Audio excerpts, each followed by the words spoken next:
What if hindi ako napagod? What if hindi ako nawala? What if magkita tayo ulit? Pwede po kaya? Hello everyone, my name is Raymark C. Rosario, and this is my story.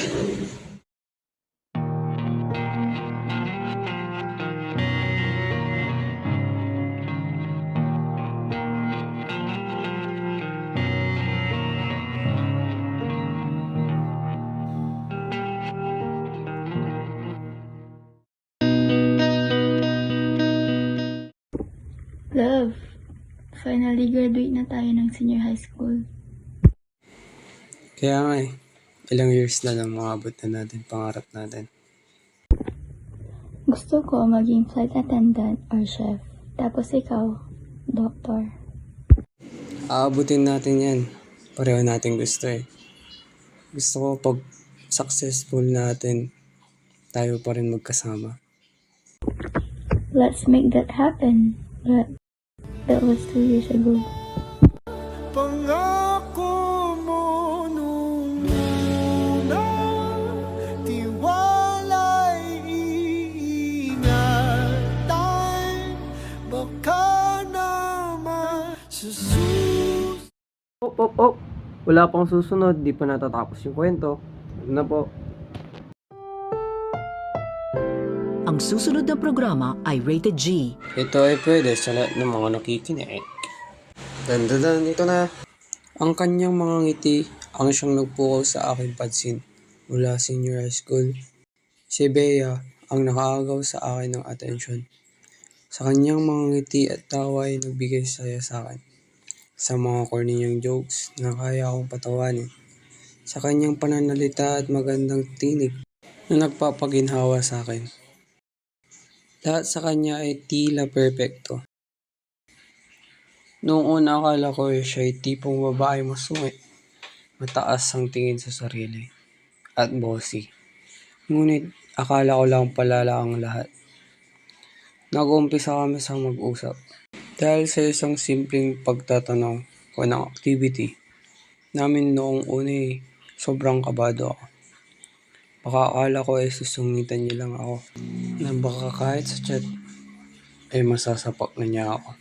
Pero nagkakamali ako. Sobrang ganda ng pakikitungo niya sa akin sa pagsagot ng mga katanungan ko. At may tinatago rin siyang kakulitan. Doon nag-umpisa at nagpatuloy ang pag-uusap naming dalawa. Araw-araw ko siyang kinukulit at tinatanong tungkol sa mga activities namin. Pandemic noon nung nagkakilala kami. Bukod sa kaklase ko siya, ay siya rin ang class president namin. Paano ba naman, lagi ako natutulog sa tuwing may online class kami. Kaya siya ang tanungan ko sa mga gawain na binibigay sa amin, pati na rin ang mga reports. Siya ang takbuhan ko kung kailangan ko ng tulong sa paggawa ng presentation, sa paggawa ng explanation. Pakiramdam ko na nga, dumadating na rin sa puntong iritang-irita na siya sa akin. Pero hindi ko yun masasabi. Siya yung taong okay lang lahat. At siya rin yung taong mabait sa lahat. Habang patuloy kami nag-uusap, unti-unti ko siyang nakikilala. Natutuwa kami sa presensya ng isa't isa. At parang hindi kompleto ang araw ko kung hindi ko siya nakakausap. Sobra ako naging comfortable sa kanya. Kahit hindi pa kami nakikita sa personal. Alam niya na ang mga kailangan at kalakasan ko. Alam niya kung paano ako patawanin pag nalulungkot ako. At kaya niya ako patahanin kapag umiiyak ako. Siya ang kakapoy ko kung pakiramdam ko wala na nasa side ko.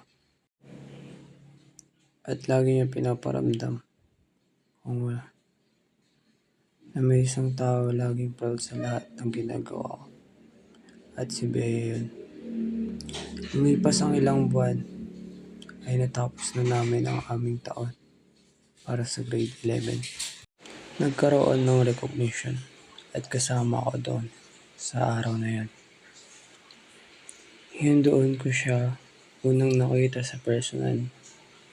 Siya kasi ang top 1 namin. Sa taong iyon, nakasuot siya ng puting dress at naka-heels. Sobrang simple at walang bahid na makeup ang mukha niya. Pero hindi niya ako napinansin, tinibihan, ninginitian. Hindi ko ba alam kung bakit.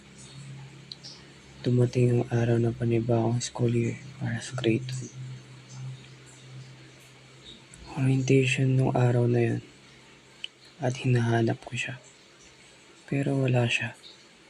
Kaya dali-dali na lang ako nag-chat kung nasaan siya at sakto namang nag-active pa siya. Ayun pala ay nagbakasyon lang siya. Kaya hindi muna siya pumasok. Kinabukasan nun ay pumasok na siya.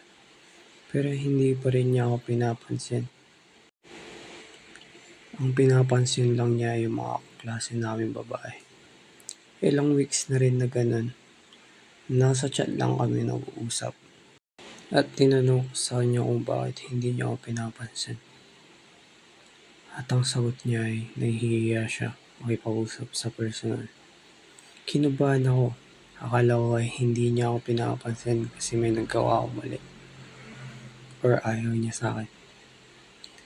Hanggang sa isang araw, nagkaroon ng grouping sa class. Siya ang leader at isa ako sa member niya. Kaya wala siyang choice kung hindi ko usapin ako.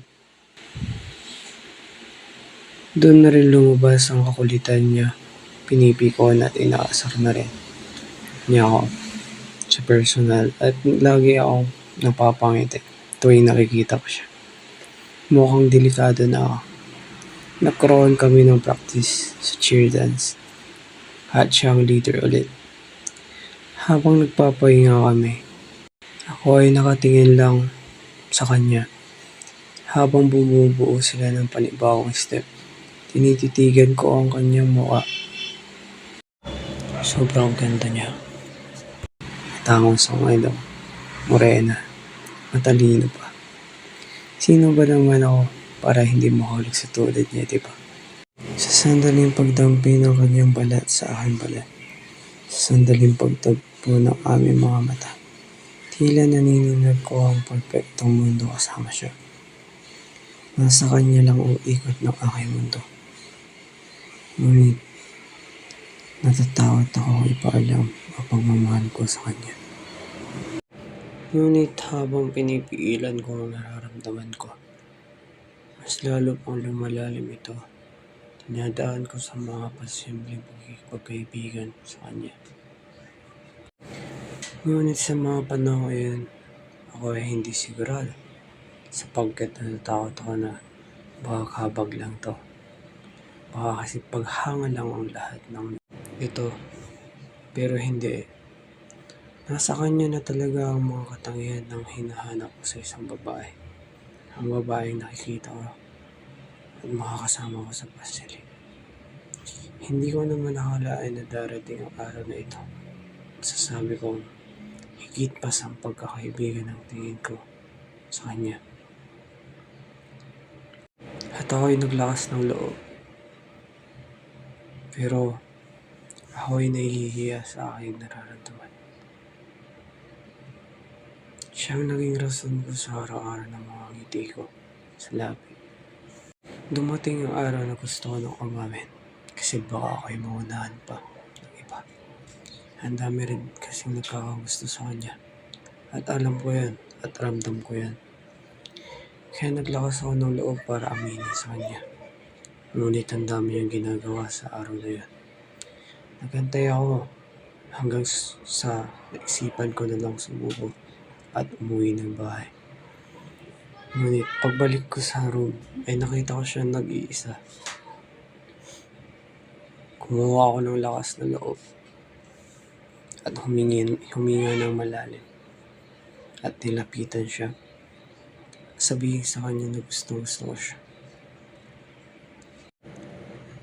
Gusto ko kita, Bea. Sobra akong kabado sa araw na yun. Kasi nahuli na pala ako. Handa na ako umalis at tumalikod, ngunit nabigla ako sa sinabi at paulit-ulit iyon sa aking isipan. At bumilis ang bawat pitik ng aking puso nang marinig ko sa labi niya mismo ang katagang, gusto rin kita, matagal na. Hindi ko alam ang mararamdaman ko, pero ang tanging alam ko, magmula sa araw na iyon, siya at siya lang ang pipiliin ko sa hanggang dulo. Dito ko natatapusin ang aking kwento, mga kaibigan. Paumanhin sa inyo at nabitin kayo. Sa susunod na kabanata. Pangarap